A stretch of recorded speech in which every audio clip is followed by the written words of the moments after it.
So we're looking at the book of First Samuel and beginning with chapter 1 and also looking at chapter 2, we'll be discussing the story of Hannah. Hannah means favor or grace, and certainly she found favor and grace with the Lord. But as we begin our story, we find that she is one that is depressed, one that is very discouraged, one that is bullied, and all of this has to do with her barrenness. So we're going to look at her story and hope that we can glean from her life and her story something that will be meaningful and useful in our daily walk with Jesus. So, 1 Samuel chapter 1. There was a certain man of Ramathaim Zophim of the hill country of Ephraim, whose name was Elkanah, the son of Jeroham, son of Elihu, son of Tohu, son of Zuph, an Ephrathite. He had 2 wives. The name of one was Hannah, and the name of the other Peninnah. And Peninnah had children, but Hannah had no children. Now this man used to go up year by year from his city to worship and to sacrifice to the Lord of hosts at Shiloh, where the 2 sons of Eli, Hophni and Phinehas, were priests of the Lord. On the day when Elkanah sacrificed, he would give portions to Peninnah his wife, and to all her sons and daughters. But to Hannah he gave a double portion, because he loved her, though the Lord had closed her womb. And her rival used to provoke her grievously, to irritate her, because the Lord had closed her womb. So it went on year by year, as often as she went up to the house of the Lord. She used to provoke her. Therefore Hannah wept and would not eat. And Elkanah, her husband, said to her, Hannah, why do you weep? And why do you not eat? Why is your heart sad? Am I not more to you than 10 sons? We have just looked at 1 Samuel chapter 1, verses 1 through 8, looking at Hannah, the life of Hannah, the story of Hannah, and her sorrow. What's interesting to note about 1 Samuel as we open up and begin reading is we're introduced to this woman who is in many ways broken. She is broken because of her barrenness, not being able to produce children for her husband, Elkanah. Elkanah, his name means God brought.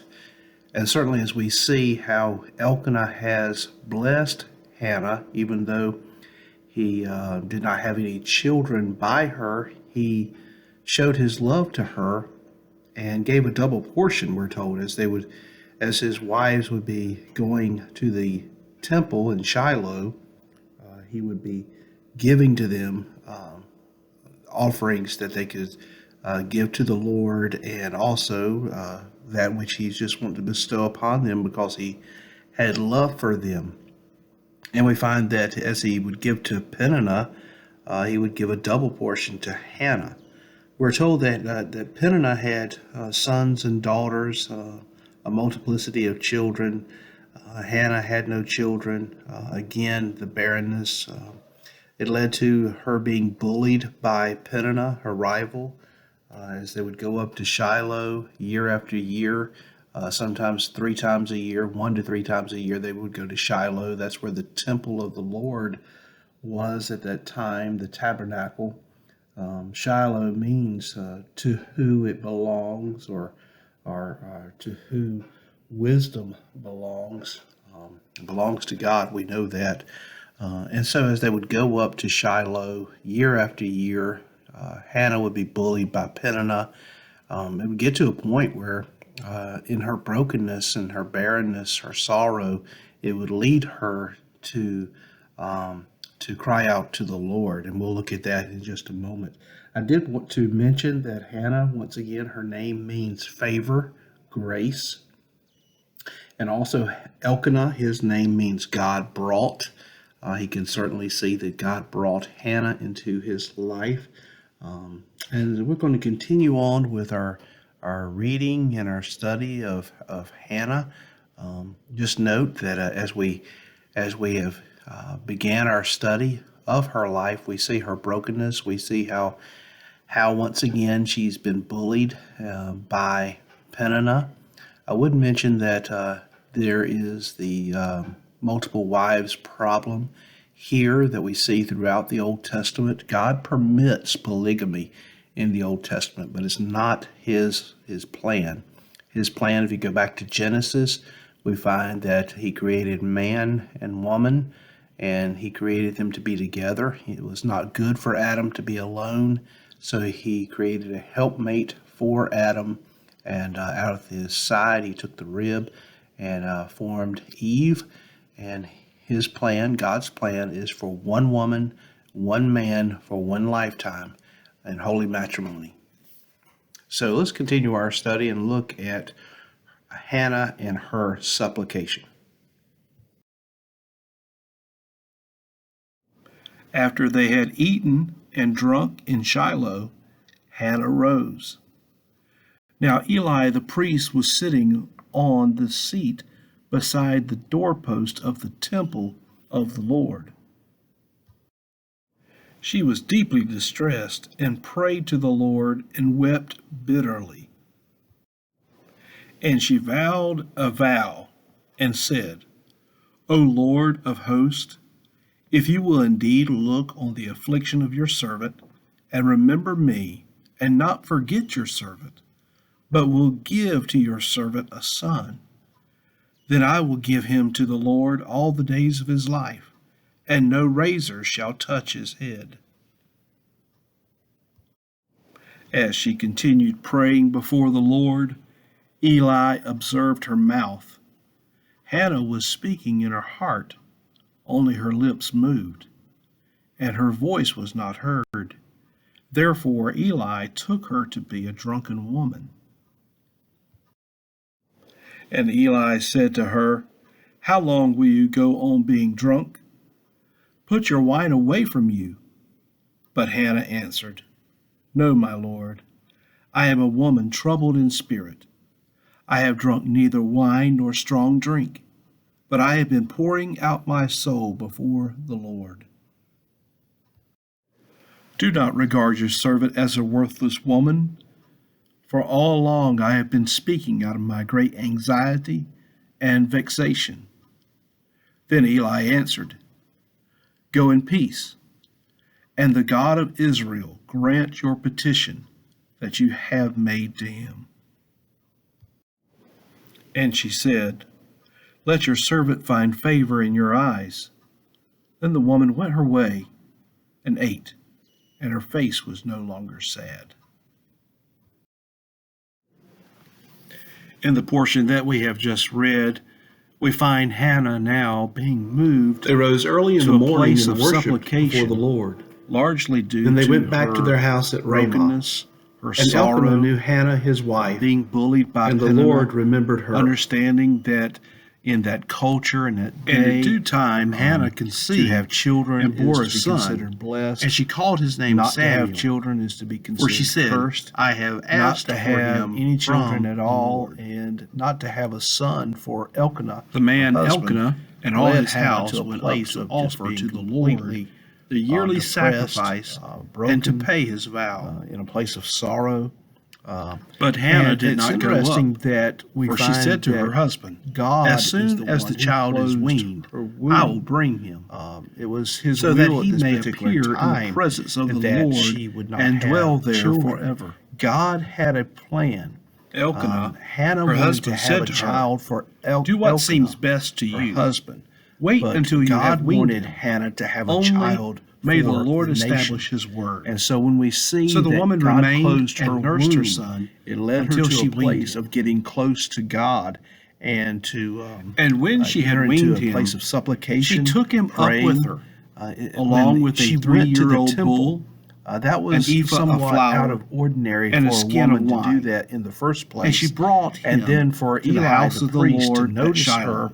her, she didn't And the care child if was or young. doesn't appear that she cared that Eli was there. Then they or slaughtered that the he bull, even noticed her. and they Her brought the desire was child to to draw Eli. close to the Lord. And she said, And as "O my she's there, Lord, she's as you praying. live, She's my not Lord, praying an audible prayer, I am the but a woman silent who is prayer. standing here Her in your lips are presence, moving, praying but there's no to the voice Lord. coming out of her mouth. Eli For this thinks that she's child I drunk prayed, and tries to and the dismiss Lord has her granted me my because of her petition drunkenness. But that I made to Hannah him. Therefore, wins him I have lent over him by to the telling Lord. him As long as he lives, what is actually he is taking lent place, to the which Lord. is that she's And he pouring her worshiped the heart Lord out, there. her soul out before the Lord. As we and find her that brokenness and her Hannah is no despair and longer her sorrow. sad, And we Eli see that pronounces she a blessing accompanies upon her her, husband saying Elkanah, that you have and they worship the Lord you have done together well. early in the morning. Your prayer And has as they been heard. return He home, gives her the the Bible assurance of says knowing that Elkanah knew his wife, her prayers Hannah, are meaning that they had important, intercourse, and sends and her God on her blessed, way. and So as Hannah we continue, became we see pregnant that with this Samuel. woman who has not Samuel, been eating, his name who has been means broken, God heard. sorrow. Now, certainly now that she's is going what to be he blessed did. because God she has heard from the Lord through the Hannah in prophet her Eli. request, and she's Hannah going to wanted eat to now. have She's a going to take son in some nutrition, for and God is Elkanah, going to her bless her. So husband. now let's But look God at saw her beyond son. that. Once again, He saw that a son or a child for the nation was His plan, not necessarily a son for Elkanah. And as we continue on, we see now that Hannah is devoted to her son Samuel, as she has opportunity to go back to Shiloh, to the temple. She stays home. She stays home to wean Samuel, meaning that she is going to spend time raising her son, making sure that he has everything that he needs. Her desire now is to give back to God what He has given to her. And she is going to present Samuel to the Lord.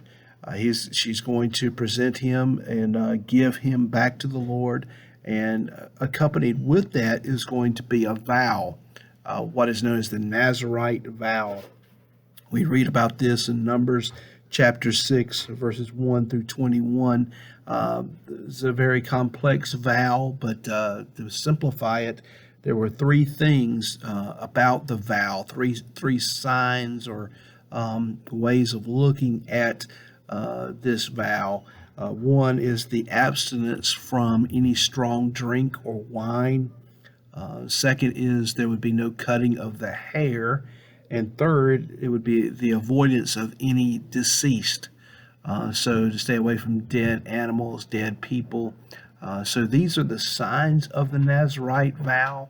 The Nazirite vow really is an oath of a consecration, one that would be devoted totally to the Lord. And this was Hannah's desire, that Samuel would be raised such that he would be devoted to the Lord all the days of his life. We find then Proverbs chapter 22 verse 6 that we train up a child in the way he should go. Then when he gets old, he would not depart from it. And this is exactly what Hannah was wanting to do with young Samuel. So she is going to stay back, not go to the temple when Elkanah goes to worship, but she's going to stay back and wean the child and then ultimately present the child to the Lord. This is her desire. Her desire is to give her son back to God, and she does this. She presents her son to the Lord, and we see that Samuel is going to be raised around the temple, and Eli is going to have a very significant part in Samuel's young life. We see that Eli is the one that is there, the priest that is there when Hannah comes to present her son to the Lord, and and she tells him that this is the one in which she had prayed. God heard. Again, Samuel's name means God heard or heard of God. Now we're going to look at 1 Samuel chapter 2, verses 1 through 11, in what is known as Hannah's song or Hannah's prayer. So this comes on the heels of Hannah presenting Samuel to the Lord in the temple, and her desire is just to please the Lord. So let's look at this song, her song. 1 Samuel chapter 2. And Hannah prayed and said, My heart exults in the Lord. My horn is exalted in the Lord. My mouth derides my enemies, because I rejoice in your salvation. There is none holy like the Lord, for there is none besides you. There is no rock like our God. Talk no more so very proudly. Let not arrogance come from your mouth. For the Lord is a God of knowledge, and by him actions are weighed. The bows of the mighty are broken, but the feeble bind on strength. Those who were full have hired themselves out for bread, but those who were hungry have ceased to hunger. The barren has borne 7, but she who has many children is forlorn. The Lord kills and brings to life. He brings down to Sheol and raises up. The Lord makes poor and makes rich. He brings low and he exalts.